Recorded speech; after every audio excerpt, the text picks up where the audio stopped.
Hello students, welcome to मंथन institute of excellence. और जैसा कि आपको पता है, हमने एक क्रैश कोर्स की शुरुआत की थी जिसके बारे में हमने लास्ट लेक्चर में बता दिया था।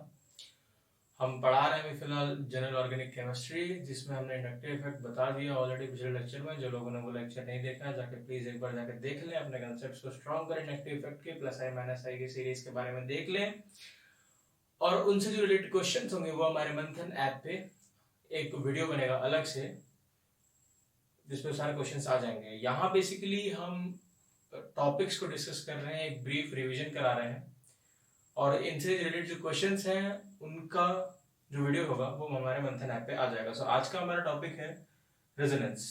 ठीक है, तो चलिए शुरू करते हैं। रेजोनेंस। नाउ रेजोनेंस के बारे में अगर बोला जाए तो उसकी सिंपल डेफिनेशन क्या होती है कि resonance is a phenomenon involving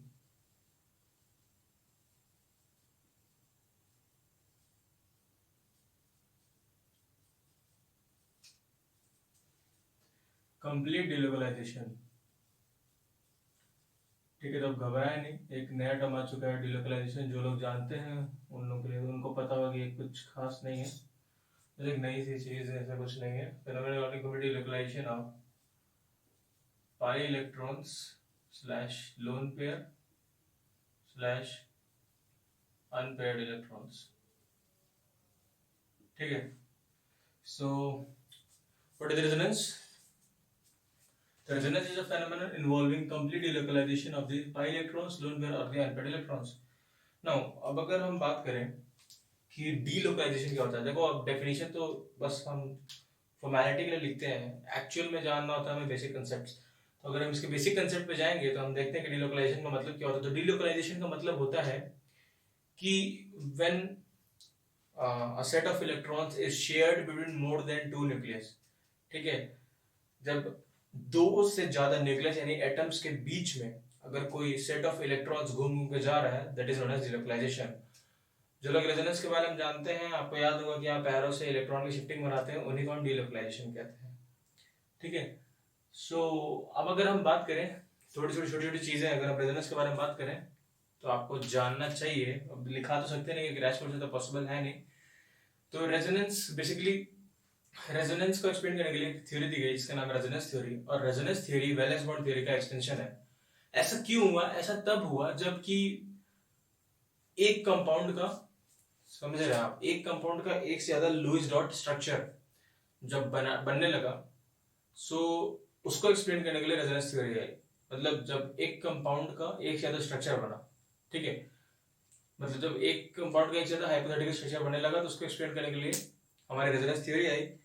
और इन स्ट्रक्चर्स को, मतलब एक कंपाउंड के मोर देन वन स्ट्रक्चर्स को हम रेजोनेटिंग स्ट्रक्चर्स कहते हैं, जो कि बेसिकली हाइपोथेटिकल स्ट्रक्चर्स होते हैं। मतलब एक्चुअल में एग्जिस्टेंट किसी और मॉलिक्यूल का होता है, किसी और स्ट्रक्चर का होता है, बट ये स्ट्रक्चर्स उन सब उस कंपाउंड की इंडिविजुअल प्रॉपर्टीज को एक्सप्लेन कर लेते हैं। बट उस कंपाउंड की, उस पर्टिकुलर कंपाउंड की जिसमें रेजोनेंस हो रहा है, उसकी सारी प्रॉपर्टीज एक रेजोनेंस हाइब्रिड से ही शो होती है। ठीक है, तो मैं बता रहा था कि रेजोनेंट स्ट्रक्चर्स हाइपोथेटिकल स्ट्रक्चर्स होते हैं, इनका एक्चुअल में कोई एग्जिस्टेंट नहीं।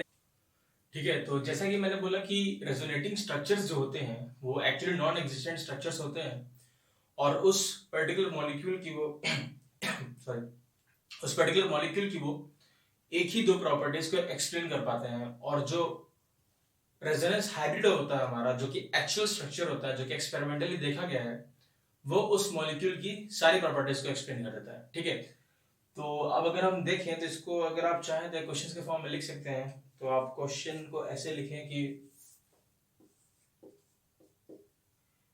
All properties of molecule showing resonance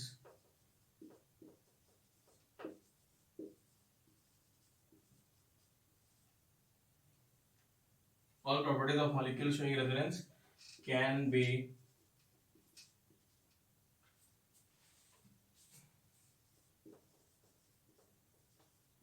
explained by the resonating structures। ठीक है, तो ये हमारा है पॉइंट नंबर ए। और दूसरा पॉइंट है बी कि all properties of a molecule showing resonance can be explained by resonance hybrid. ठीक है, इसके ऑप्शंस हैं। Option number 1, statement A is true. ठीक है, दूसरा ऑप्शन है statement B is true. Third option है both statements are true. The fourth option is none of the statements are true. None of the A and B are true. ठीक है, फटाफट से video pause करें, इस question को attempt करें। ठीक है, ये काफी इंपॉर्टेंट चीज है जो कि बेसिकली छोटी चीज है लेकिन लोग इसको मिस कर देते हैं। सो आई वांट यू पीपल कि आप इस चीज को अच्छे से समझें।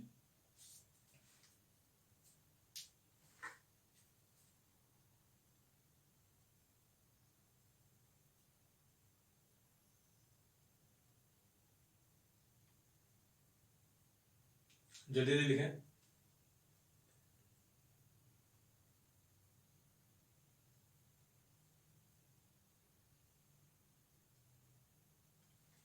ठीक है, तो आंसर इसका कि statement B is true, option number 2 is correct. इसको मैं वापस समझाता हूं।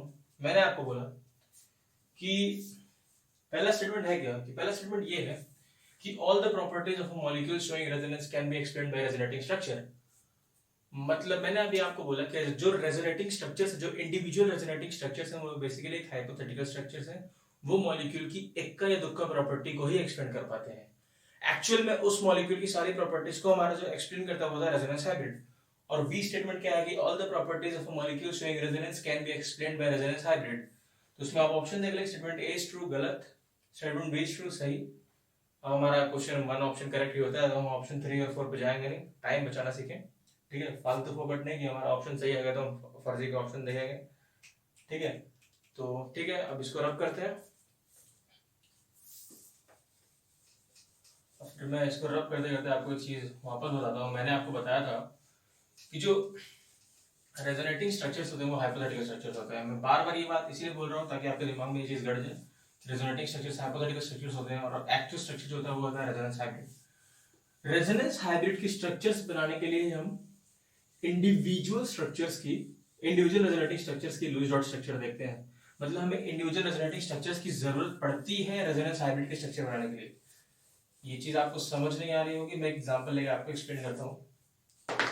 ठीक है, आई होप आज मेरी स्पीड थोड़ी स्लो है, लोग ज्यादा बोले ना कि मतलब बहुत तेज पढ़ा दिया, कुछ भी पढ़ा दिया। कुछ भी तो नहीं पढ़ा है, पढ़ा तो ठीक ही रहा हूँ, जो मैंने खुद पढ़ा है जिससे मेरा सिलेक्शन हुआ। ठीक है, सो हाँ, एग्जाम्पल लेते हैं। एक कंपाउंड है CH2 डबल बॉन्ड CHO। इसको हम अक्राइलएल्डिहाइड या फिर एक्रोलीन भी बोलते हैं। मैंने आपको बताया था कि जो बेसिकली बार बार घूमने वाले हैं वो चीजें हैं नोमेनक्लेचर, जो चीजें बार बार आती हैं बहुत कॉमनली एनसीईआरटी जो गर्म दी हुई है उनको मैं बार बार एक्सप्लेन करूंगा। मतलब उनकी मैं कॉमन नेम्स बता दूंगा। ठीक है, एक्राइलएल्डिहाइड एक्रोलीन। ठीक है, इसका नोमेनक्लेचर अगर देखा जाएंगे तो हो जाएगा प्रो ये 1 ये 2 ये 3, तो प्रोप टू इन ठीक है ना।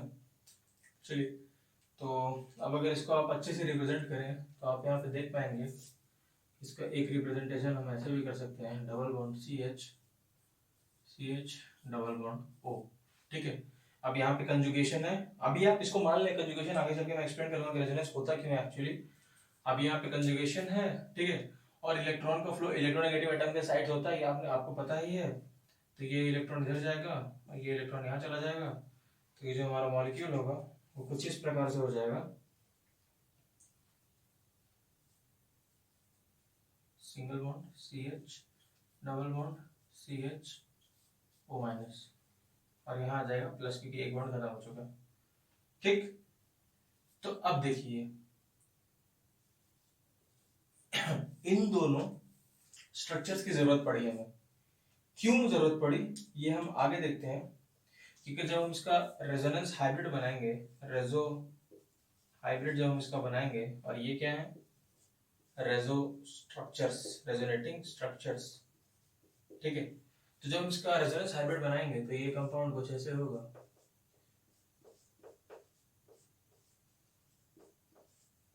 यहाँ पर आ जाएगा डेल नेगेटिव, यहाँ आ जाएगा डेल पॉजिटिव, इसको partial double bond, partial double bond. इस वाले रेजोनेटिंग स्ट्रक्चर में यहाँ डबल बॉन्ड है, सॉरी देखिए ऐसे स्टार्टिंग से देखते हैं, इस वाले बॉन्ड को देखिए, इस वाले रेजोनेटिंग स्ट्रक्चर में, मतलब फर्स्ट रेजोनेटिंग स्ट्रक्चर में पहले दूसरे कार्बन के बीच में डबल बॉन्ड है, लेकिन दूसरे में नहीं है। सो बेसिकली यहाँ पे पार्शियल बॉन्ड आएगा, यहाँ पे दोनों में से इसमें है तो यहाँ पार्शियल बॉन्ड आया, दोनों में से यहाँ ऊपर है तो यहाँ पार्शियल बॉन्ड आ गया, ठीक है। ये जो प्लस चार्ज है वो पहले रेजोनेटिंग स्ट्रक्चर में नहीं है, तो इसलिए इसको आप डायरेक्ट पॉजिटिव नहीं रख सकते हैं, ये फ्लक्चुएट कर रहा है तो इसको हम डेल पॉजिटिव भी दिखा रहा है, सिमिलरली यहाँ पर डेल नेगेटिव दिखा रहा है। अच्छा, मेरा बताने का मतलब क्या था, मेरा बताने का मतलब ये था कि मैं यही कहना चाह रहा हूं आपको कि रेजोनेटिंग स्ट्रक्चर्स की रिक्वायरमेंट होती है थ्योरेटिकली रेजोनेंस हाइब्रिड के स्ट्रक्चर बनाने के लिए। एक्चुअल में जो एक्सपेरिमेंटली एग्जिस्टेंट चीज है वो ये रेजोनेटिंग हाइब्रिड स्ट्रक्चर ही है, ठीक है। अब अगर इस कंपाउंड को रिएक्शन करना हो और कोई हमारे पास न्यूक्लियोफाइल आएगा तो न्यूक्लियोफाइल ऑब्वियसली यहाँ अटैक करेगा। न्यूक्लियोफाइल क्या होता है, नेगेटिवली चार्ज कंपाउंड, वो यहाँ अटैक करेगा, यहाँ अटैक करेगा नहीं, क्योंकि negative negative sorry negative negative का रिपल्शन हो जाएगा। यहाँ पे पाई इलेक्ट्रॉन क्लाउड ऑलरेडी है तो यहाँ पे इलेक्ट्रॉन डेंसिटी ज्यादा है, यहाँ पे इलेक्ट्रॉन डेंसिटी कम है, इसलिए यहाँ भी अटैक करेगा। लेकिन ये चीज न्यूक्लियोफाइल का अटैक कहाँ होगा, वो पहले मॉलिक्यूल को देख के एक्सप्लेन नहीं हो सकती थी, ठीक है। लेकिन यहाँ हम डेल्टा पॉजिटिव देख के बोल सकते हैं सीधा कि यहाँ पे अटैक करेगा। तो आप देख रहे हैं कि न्यूक्लियोफाइल के अटैक करने वाली प्रॉपर्टी को ये स्ट्रक्चर एक्सप्लेन कर रहा है, ये स्ट्रक्चर एक्सप्लेन नहीं कर रहा है। ऐसे कई सारी प्रॉपर्टीज होती हैं जो कि एक इंडिविजुअल रेजोनेटिंग स्ट्रक्चर एक्सप्लेन नहीं कर पाता है और वो रेजोनेंस हाइब्रिड इसको एक्सप्लेन करता है, ठीक है। सो आई होप आपको ये कंसेप्ट भी बहुत प्यारा से समझ में आया होगा। अब इसको रब कर लेते हैं फटाक से, आगे बढ़ते हैं, हम देखते हैं कि रेजोनेंस होता क्यों है। यार आगे चल के इस वीडियो में मैं तुमको बताऊंगा प्लस एम माइनस एम पहचानना, रटने की कोई जरूरत नहीं है भाई। प्लस एम माइनस एम की सीरीज लोग रटते हैं, कोई रटने की जरूरत ही नहीं है। क्यों रटना, प्लस एम माइनस एम की सीरीज तो रट ही रहे हैं। अब अगर तो अपने नीट में ना मतलब क्या है कि क्वेश्चंस हो, क्वेश्चन हो तो जाएंगे लेकिन क्वेश्चन जल्दी भी होना चाहिए, क्योंकि 180 मिनट में 180 क्वेश्चन करना होता है। यार इस साल तो पैटर्न भी चेंज हो रहा है, मोस्ट प्रोबेबिलिटी अभी एम्स भी आ रहा है, सॉरी अब एम्स भी उसमें मर्ज हो रहा है, तो थोड़े क्वेश्चंस बढ़ेंगे, टाइम बचाना पड़ेगा। टाइम बचाने से की आप पेपर को एथिकली कर लें, लोग पेपर करने में रह जाते हैं, ओएमआर फिल करने में दिक्कत हो जाती है, गलती हो जाती है, मेरे से भी हुई थी एक साल, ये मेरा पर्सनल एक्सपीरियंस है, मैंने ओएमआर मिस्टेक करी थी। तो यार ये सब चीजें हैं जो कि आपको कदम कदम पे नीट में देखनी पड़ेंगी। आप सिली मिस्टेक से बचेंगे तो आपको ओएमआर मिस्टेक से बचना पड़ेगा। ऐसे हर तो मतलब एकदम एकदम फोकस्ड होकर पेपर देना है, चीजों को एकदम कंसेप्चुअली साउंड होकर पढ़ना है, रटने का नहीं है, ताकि कंफ्यूजन ना हो। कंफ्यूजन होगा तो आप उसी क्वेश्चन पे सोचते रहेंगे, क्योंकि दिमाग में अंदर चलता रहता है कि यार ये क्वेश्चन मेरे को आ रहा है लेकिन आंसर कैसे है, हमको अपने को पता नहीं होता है। उस चक्कर में हम उस क्वेश्चन पे ज्यादा टाइम वेस्ट कर देते हैं, ठीक है। तो क्वेश्चन छोड़ना भी सीखना है, हर चीज सीखना है। मैं सारे क्वेश्चन में आपको बताऊंगा आगे चल के कि मतलब कैसे क्वेश्चन 1 मिनट में नहीं होने वाले होते हैं, तो उनको थोड़ा स्किप करें। Second round, first round paper solving strategy बताऊंगा मैं अपनी आपको। इनफैक्ट मैंने तो केमिस्ट्री, इफ आई रिमेंबर, मैं झूठ नहीं बोल रहा, मैंने इस साल unit 2019 chemistry no like 20-25 round में सॉल्व करी थी, या and this was a reason, major reason for me being selected in a medical college. So आपको कंसेप्चुअली स्ट्रांग होना पड़ेगा चीजों में, ठीक है। सो आगे हम देखते हैं कंडीशंस, ठीक है। कंडीशन, रेजोनेंस होता क्यों है। तो यार रेजोनेंस होता इसलिए है, या रेजोनेंस होता तब है जब पॉसिबिलिटी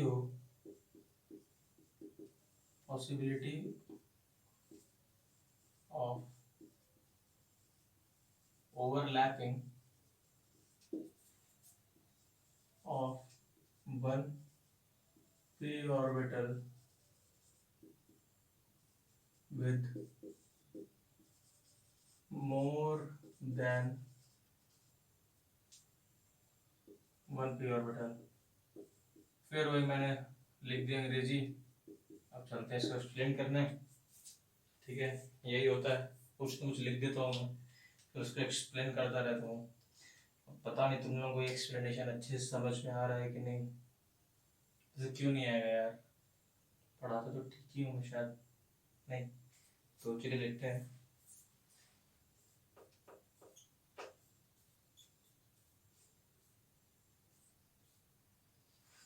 इमेजिन कर लो कि एक हमें कंजुगेट सिस्टम दिया हुआ है, ठीक है। अब जो कंजुगेट सिस्टम दिया हुआ है तो इसको अगर तुम रिप्रेजेंट अगर करना चाहो तो ऐसे सिंपली ऐसे एक्स ले लो, ठीक ना, और इनके पी ऑर्बिटल्स को बोर्ड पे रिप्रेजेंट कर देते हैं इससे, रेड पेन से, कि सपोज कर इसका ये पी ऑर्बिटल है, इसका ये पी ऑर्बिटल, ये पी ऑर्बिटल, ये पी ऑर्बिटल। अब देखो ये पी ऑर्बिटल आया कहाँ से यार, इसको ऐसे अच्छा नहीं लग रहा है, अच्छे से रिप्रेजेंट करते हैं ना, इससे क्या लग रहा है मेरे को भी नहीं समझ में आ रहा कि मैंने क्या बना दिया था। सो ये तुम ले लो, इधर आते हैं, ठीक है, यहाँ आते हैं, ठीक, टर्मिनल से छोड़ो,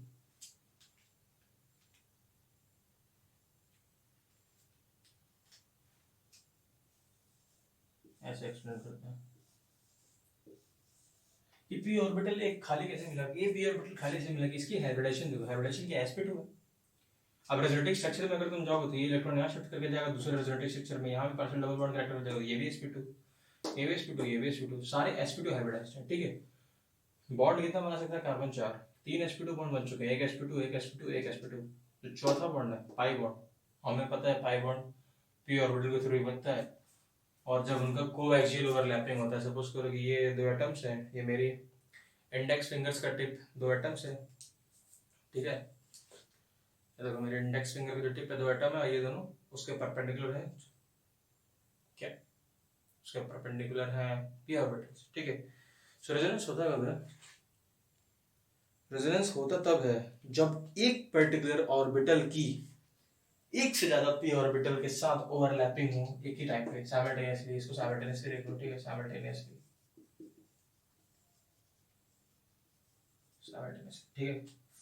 मतलब ये कार्बन नंबर 1 मान लो, ये 2 मान लो, ये 3 मान लो, फिर से वही बात कि कार्बन C1 C2 C3 मतलब ऐसे रिप्रेजेंटेशन के लिए तुमको सोच मत लेना, ठीक। ये C1 है, ये C2, ये C3, ये C1 का पी ऑर्बिटल, C2 का पी ऑर्बिटल, और ये ग्रीन वाला C3 का पी ऑर्बिटल, ठीक है। सो अब क्या हो रहा है, तुम इसको कंसीडर करो, इस पी ऑर्बिटल को, और ये वाला केस देखो, ये केस क्या दिखा रहा है कि जो 1 और 2 है, ठीक है, इन दोनों के बीच में पाई बॉन्ड बना हुआ है, ठीक है। अब देखो ये वाला जो पी ऑर्बिटल है, ये दूसरा वाला, ये पी ऑर्बिटल 1 के पी ऑर्बिटल के साथ भी ओवरलैप कर रहा है, और इसके साथ भी ओवरलैप कर रहा है, 3 के पी ऑर्बिटल के साथ भी ओवरलैप कर रहा है। तो यार चांस तो ये भी है ना कि इलेक्ट्रॉन्स का फ्लो इस पी ऑर्बिटल से उठ के इस पी ऑर्बिटल में चला जाए, हो सकता है ना, ऑब्वियसली बात, दोनों पी ऑर्बिटल है, दोनों सबका इलेक्ट्रोनेगेटिविटी सेम है, इलेक्ट्रॉन का डिलोकलाइजेशन हो रहा है, डिलोकलाइजेशन का मतलब ही वही है कि मतलब तुम्हें बताया कि एक बॉन्ड पेयर ऑफ इलेक्ट्रॉन दो से ज्यादा न्यूक्लियाई के साथ शेयर कर रहे थे, वही चीज घूम फिर के आ रही है, यही सब बेसिक कंसेप्ट है और कुछ नहीं है। तो अब यहाँ पे इलेक्ट्रॉन जब यहाँ पे उठ के चला जाता है तो रेजोनेंस होता है, ये चीज एक्सपेरिमेंटली देखी गई है। सो यही चीज है कि मतलब जब पॉसिबिलिटी हो overlapping of one P orbital with more than one P orbital simultaneously, तब हमें रेजोनेंस की पॉसिबिलिटी मिलती है। इसको अगर हम जब रिप्रेजेंट करेंगे तो जो ये स्ट्रक्चर है उसको तुम ऐसे रिप्रेजेंट करोगे कि बॉन्ड यहाँ है और ये पाई बॉन्ड यहाँ है, और जब उसको तुम रेजोनेंस हाइब्रिड स्ट्रक्चर और जब तुम इसका रेजोनेंस स्ट्रक्चर बनाओगे, सो फिलहाल तो इस कार्बन की इलेक्ट्रोनेगेटिविटी सेम है, तो तुम लेफ्ट या राइट किधर भी इलेक्ट्रॉन को फ्लो करा सकते हो। तो जब तुम इलेक्ट्रॉन को फ्लो कर रहा है ये ऐसे ये ऐसे ये ऐसे, सपोज करके हमने इलेक्ट्रॉन को फ्लो इधर इस डायरेक्शन में करा दिया, ठीक है, तो यहाँ पॉजिटिव चार्ज आ गया, यहाँ नेगेटिव चार्ज आ गया, तो तुम्हारा ये जो इलेक्ट्रॉन है ना, यहाँ वाला इलेक्ट्रॉन उठ के यहाँ आ गया, क्या इलेक्ट्रॉन यहाँ आ गया। सो अगर तुमको यहाँ रिप्रेजेंट करना होगा इस वाले में ऐसे, तो बेसिकली ये इलेक्ट्रॉन उठ के यहाँ आ जाएगा, तो ये जो 2 वाला कार्बन है, अरे यार इतने तो पेन ले रखे हैं, ये C2 और ये क्या है C3, ये पाई बॉन्ड हमारा यहाँ शिफ्ट हो गया चुका है, यही है कंडीशन ऑफ रेजोनेंस। ठीक है, देखो पता नहीं क्या क्या हो जाता है क्या नहीं हो जाता है, लोग क्या क्या देख लेते हैं मेरे को नहीं पता, बट एक्चुअल रेजोनेंस है ये। ठीक है, और बहुत कंसेप्चुअली मैंने तुम्हें रेजोनेंस बताया, आई होप तुम्हें अब इसमें दिक्कत ना आया। ठीक है, अब ये जो चीजें लिखने के बाद एक पेज में हार्डली तुम्हारा क्रैश कोर्स आ रहा है एक दिन का यार, उसको रिवाइज करने में कुछ टाइम नहीं लगेगा, उसमें तुम्हारे क्वेश्चंस भी करा दूंगा मैं अगले लेक्चर्स में, तुम्हारा ऑर्गेनिक एकदम सटीक हो जाएगा, इतना सटीक हो जाएगा कि 15 में से 8 क्वेश्चन तो क्रैश कोर्स से निकल के चले जाएंगे। फिर तुम देखना पेड कोर्सेज या पेड कोर्सेज में ये सब चीजें और डिटेल एक्सप्लेन होती है और टाइम लगता है, कई चीजों को बार बार एक्सप्लेन किया जाएगा वहीं पे। ठीक है, सो अब रेजोनेंस करता क्या है, तुम देख रहे हो यहाँ पे एक डबल बॉन्ड एक सिंगल बॉन्ड में कन्वर्ट हो रहा है, ये कोई सिंगल बॉन्ड डबल बॉन्ड में कन्वर्ट हो रहा है। सो आपको ये दिख रहा है कि जब सिंगल बॉन्ड और डबल बॉन्ड, सपोज कर लो कार्बन के बीच कार्बन कार्बन के बीच सिंगल बॉन्ड है, कार्बन कार्बन के बीच डबल बॉन्ड है, तो यार डबल बॉन्ड की बॉन्ड लेंथ कम होती है और बॉन्ड स्ट्रेंथ ज्यादा होती है, तो तुमको दिख रहा है कि रेजोनेंस की वजह से एक पर्टिकुलर सेट ऑफ बॉन्ड्स की बॉन्ड लेंथ भी चेंज हो रही है, तो बेसिकली बॉन्ड स्ट्रेंथ भी चेंज हो रही है। तो ऐसा कहना गलत नहीं होगा कि resonance affects bond length as well as bond strength. ठीक है भाई, बात सही है, तो ऐसे लिख लो कि रेजोनेंस अफेक्ट्स पहला बॉन्ड लेंथ, दूसरा बॉन्ड स्ट्रेंथ, तीसरा आगे चल के मैं तुम्हें बताऊंगा एसिडिटी, बेसिसिटी, इवन स्टेबिलिटी तक रेजोनेंस अफेक्ट करता है। हमने अभी पढ़ लिया है कि अगर रेजोनेंस होता है मॉलिक्यूल में तो मॉलिक्यूल स्टेबल होता है। ठीक है, एसिडिटी, बेसिडिटी, स्टेबिलिटी।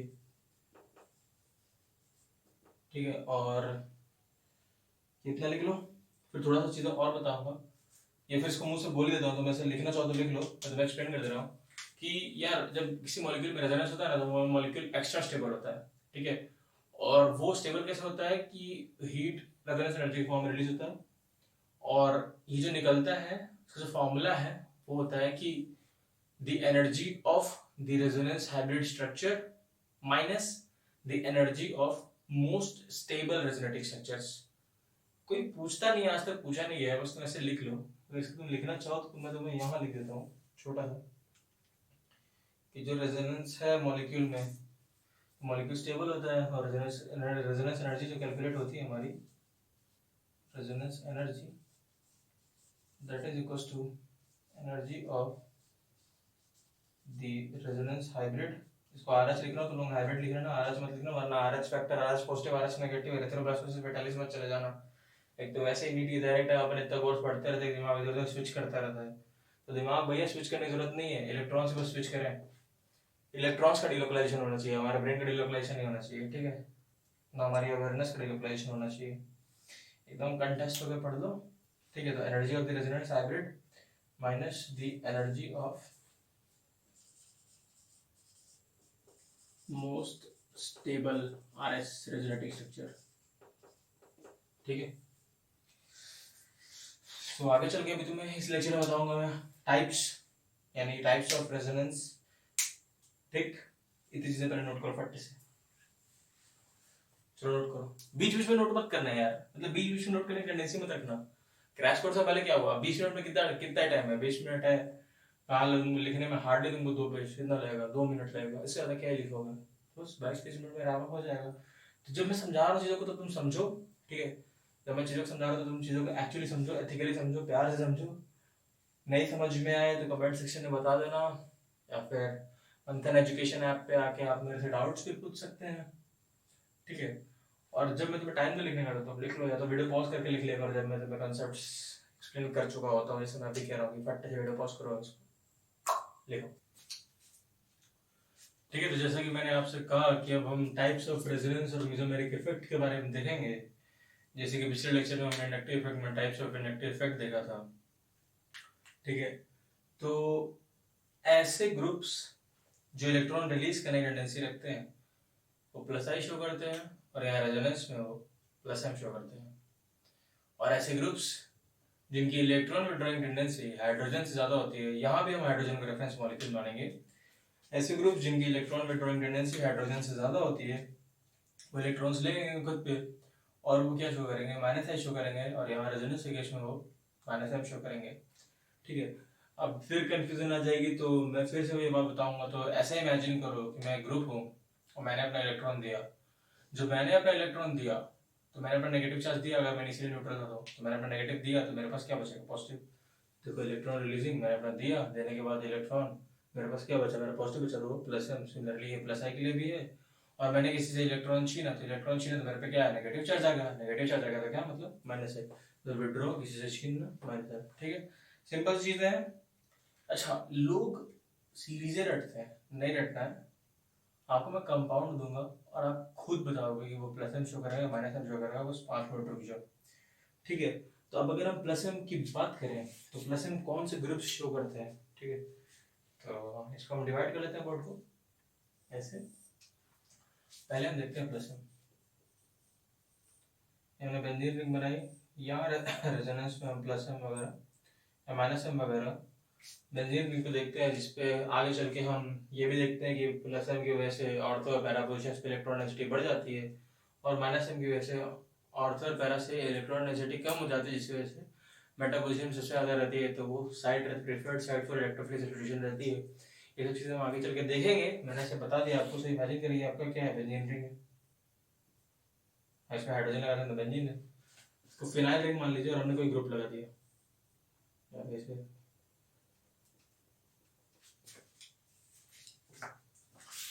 छोटा दिख रहा था, ठीक है। सो ये देखो, ये हमारी फिनाइल रिंग, ये पे एट रैंडम कोई ग्रुप जी। प्लस एम शो करने के लिए मतलब इलेक्ट्रॉन रिलीज करने के लिए आपके पास इलेक्ट्रॉन होना चाहिए। और अगर इलेक्ट्रॉन होना चाहिए तो मतलब अच्छा खासा इलेक्ट्रॉन होना चाहिए। इलेक्ट्रॉन मतलब क्या है? आपके पास लोन पेयर होना चाहिए। सो ऐसे ग्रुप्स जो बेंजीन पे लगे हुए हैं, फिनाइल ग्रुप फिनाइल पे लगे हों और उनके पास क्या हो? लोन पेयर हो, तो जब उनके पास लोन पेयर होगा तो वो लोन पेयर डोनेट करने की टेंडेंसी भी रखेंगे। जब उनके पास लोन पेयर होगा तो वो लोन पेयर अपना कंजुगेशन में डाल के इस रिंग को देंगे और वो क्या शो करेंगे? Plus M. तो बस आपको एक कैटेगरी ऑफ कंपाउंड देखनी है कि बेंजीन रिंग पे आपको देखना है जो हमारा ग्रुप लगा हुआ है वो कुछ भी हो सकता है। N2+ हो सकता है, NO2 हो सकता है, NH2 हो सकता है, NR3 हो सकता है, कुछ भी हो सकता है, कुछ भी दे सकता है। आप कितनी चीजें रटेंगे? आप नहीं रट सकते। तो आप क्या करें? बस कंसेप्ट स्ट्रॉन्ग रखें कि लोन पेयर, ऐसे कोई ग्रुप जिसके पास क्या हो? लोन पेयर हो। अगर लोन पेयर होगा उस ग्रुप के पास तो वो क्या शो करेगा? प्लस एम शो करेगा, ठीक है। अब प्लस एम शो करेगा तो मैं आगे चल के आपको बताऊंगा कि प्लस एम की वजह से ऑर्थो और पैरा पे, या फिर बता नहीं सकता, बस लिख लो कि प्लस एम की वजह से ऑर्थो और पैरा पोजीशन, मतलब इस पोजीशन पे और इस पोजीशन पे जो इलेक्ट्रॉन डेंसिटी होती है वो क्या हो जाती है? बढ़ जाती है। क्रैश कोर्स तो हमें छोटा रखना पड़ेगा, ठीक है।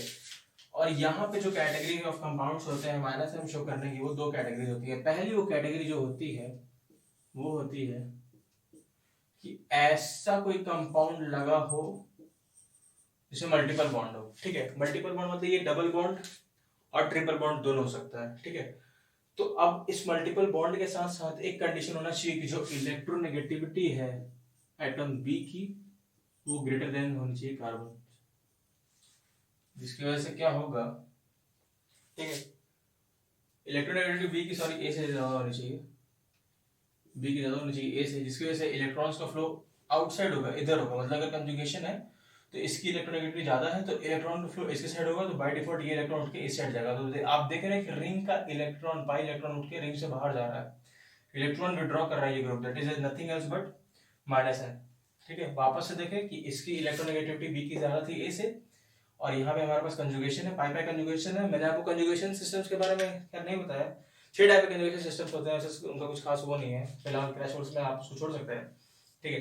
तो ये इस कंजुगेशन की वजह से ये इलेक्ट्रॉन यहाँ जाएगा, ये इलेक्ट्रॉन यहाँ जाएगा। एक्चुअली हुआ क्या कि ये इलेक्ट्रॉन उठ के यहाँ आया, इसकी इलेक्ट्रोनेगेटिविटी ज्यादा है तो इसकी इलेक्ट्रॉन रखने की टेंडेंसी ज्यादा है, इसका इलेक्ट्रॉनिक अट्रैक्शन ज्यादा है।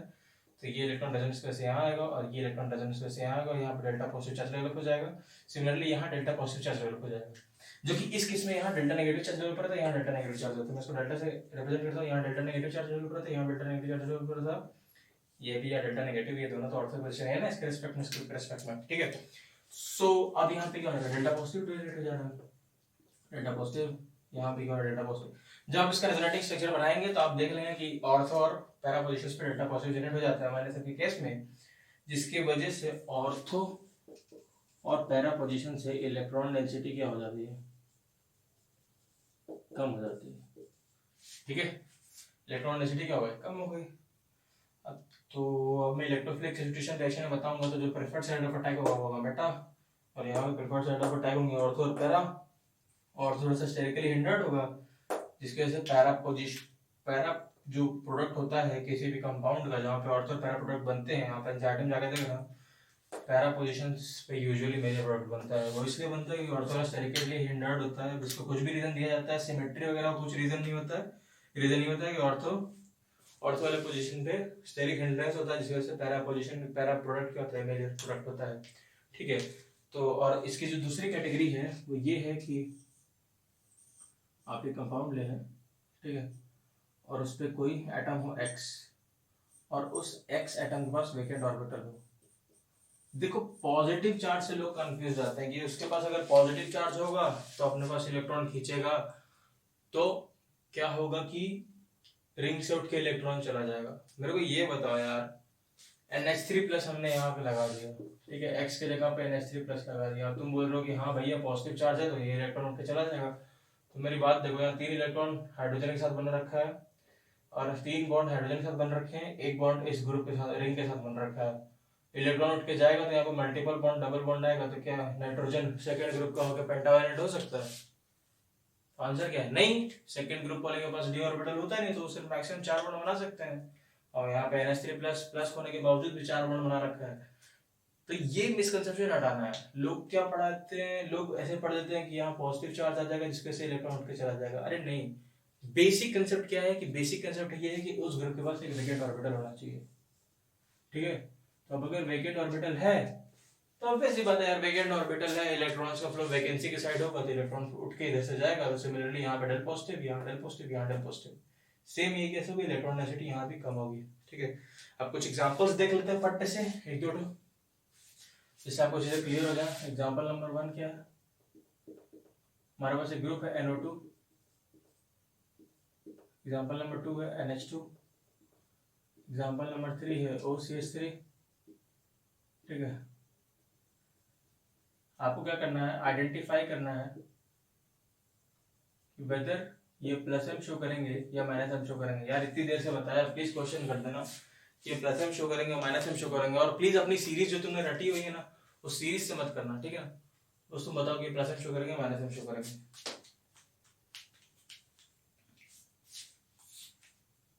तो चौथा एग्जांपल ले लो NH3+। अब अगर से ब्लेंडर क्या तोड़ दूंगा, पहले बोल रहा हूँ, नाटक नहीं होना चाहिए यहाँ पे। 5वां एग्जांपल ले लो PH3+।